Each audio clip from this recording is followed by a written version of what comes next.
That kind of gossip. That is justifiable, meaningful gossip. And specialized people did that. It didn't belong to everybody. It belonged to special people. And so, peace and good order. That's the way it was kept. And again, coming back to let's get back to this legislative group of people over here. Well, there was conflict between the elders themselves, and they disagreed.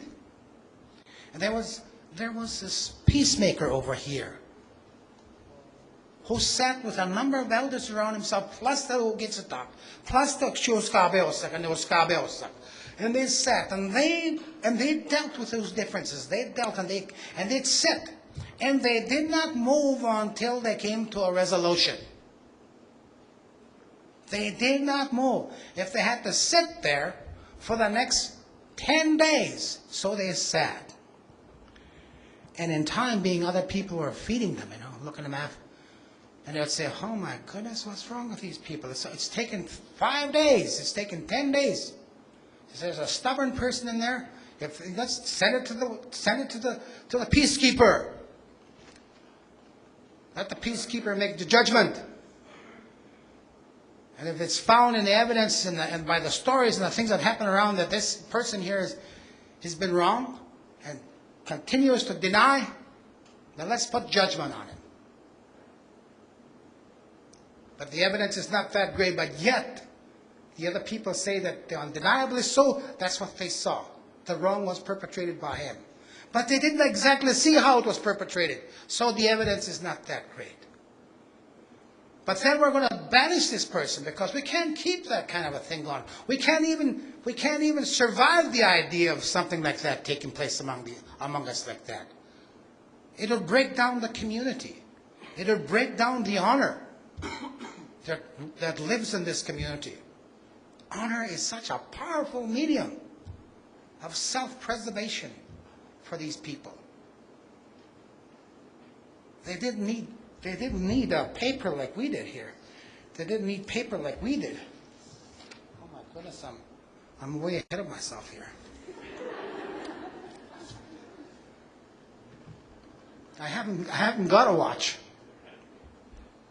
And so I'll have to rely on my sister back there. If I hit my time, says he wave at me. And he'll just shut the mic off. I'll just keep talking to myself. But I want to give this justice because this is the findings that we had with our old people back there in the late 60s on through the 70s when we were trying to find what was Indian government. And so, let's banish this guy. Get him out of here. Then we'll see if that was the case or not the case. Things will happen unilaterally to excuse him or to convict him by the kinds of actions that take place in the community. Oh yeah, since he's gone, he said, we don't have that problem anymore. Women are not afraid anymore. The children are okay. And there's a greater harmony in our get-togethers since he's been gone. Or, oh my goodness, but things are not going as good. We miss his powerful, beautiful voice. We miss her laughter. I remember everybody was banished. Not only men, women too. More seldom so.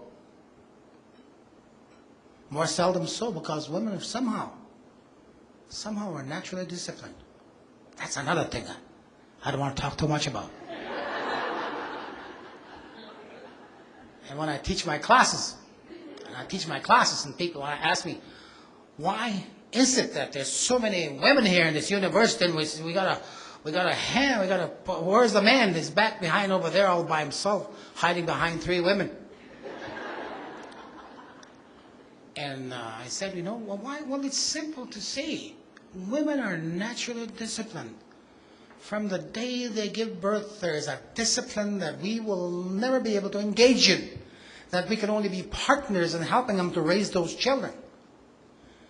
There is that discipline that's so refined in raising that child that we as men will never be able to engage in a meaningful way. Well, maybe if you start now as men raising up children from 18 months to 2 months on, and things like that, maybe it's coming to that.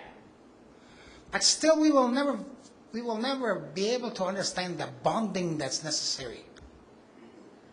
And so they have this ability of refinement and discipline. And so we find them in our universities, naturally endowed with that gift, with that discipline of motherhood. And they do well in the universities for that, especially among First Nations Indians. I don't know about the white people. I'm not going to say anything about that either. And so, and they would say, yeah, well, I think we may have misjudged that person. Oh, yeah, we judged him right. We judged him right. And then maybe somebody had murdered something. Okay, someone murdered someone. Somebody killed someone. There's a society of men over there among the people. And there's a society of men, and they're out there. We don't even want to talk about them because they are so lethal in their quest to exonerate themselves that they'll carry out the judgments of those. And she's waving at me. Hello. She's waving at me. And then in 5 minutes I shall finish. There was these men over there. Some people call them the Dog Soldier Society. But they were really basically the ones who carried out the death sentences of men who were not longer wanted anymore. We don't talk about that either, because we don't know where they are, the old people would say, but we know they are there. And so in their assemblies, they'd bring together every 6 months, in the spring and the fall, they'd get together, and they would then recite all of their laws. They would bring to order the new intentions of laws. And they would bring to order the new agenda for the year. And they would bring all the deaths and births to be recorded in the minds of the Oskabelsak and the Ogitsatak who kept the records of our people. By putting together these symbols and these sticks of recognition of how many people died here, how many births were over here. And that was the responsibility of these Ogitsatak and Oskabelsak. And they were a very important intermediary cog of our people. And that's the way it was. And so honor it was paramount. They did terrific, meticulous things to keep that. They sang, they danced, they honored one another. They adopted each other. I have got so many adopted brothers and sisters that I could count them all in one hand. No, it's not true. I have so many, and I love them all. I have many great-grandchildren that call me great-grandpa. But on my own, I have 27 grandchildren. I have 6 great-grandchildren. So in the honor of our grandfathers and in the dreams of our grandfathers, the stories remain alive. We still have a lot of work to do, and I thank my Nietzsche over there because I know he knows what the hell I'm talking about here. Thank you, Urban, for being here. So then I thank you in the name of our grandfathers.